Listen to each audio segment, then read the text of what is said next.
ఎందుకు పెడతారు? పొదుపు చేయడానికి వాళ్ళకి ఇచ్చారు. పొదుపు చేసిన తర్వాత నీకు లోన్ వచ్చిందో 1,00,000 2 లక్షలు 5 లక్షలు ఆ టీముని బట్టి వస్తుంది. మొదట్లో 5 లక్షలు, తర్వాత 10 లక్షలు, 10 మంది ఉంటారు వాళ్ళు. ఆ అప్పు వస్తుంది. అది తీసుకున్నటువంటి వాళ్ళు దాన్ని తిరిగి చెల్లించాలి. దాన్ని ఎందుకు వాడాలి?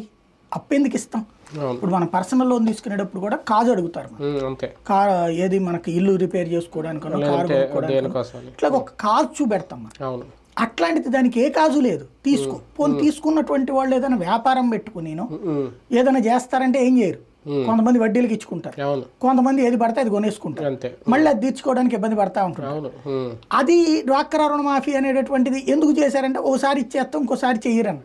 కానీ అవి రెండు చేయలే. అది గనక చేసేసి ఉంటే సంక్షేమం అయ్యేది. ఎందుకు? వాళ్ళు అప్పులు పాలైపోయినాయి ఆ కుటుంబాలుగా.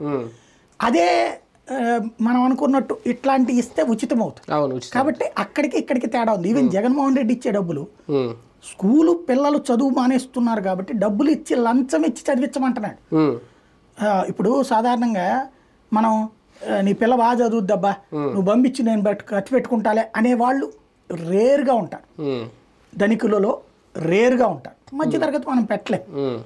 అదే ప్రభుత్వం నీకెందుకు నీ బిడ్డను స్కూల్కి పంపించు, నేను ఫీజు కడతాను, లేదా మినిమం డబ్బులు ఇస్తాను, నా స్కూల్ బాగు చేస్తాను, అక్కడికి చదివించు, 15,000 ఖర్చులకు కూడా అటు పెట్టుకో అంటే అది ఎంత సంక్షేమం? అది ఆ బిడ్డ జీవితంలో ఒక చదువు తోడైతే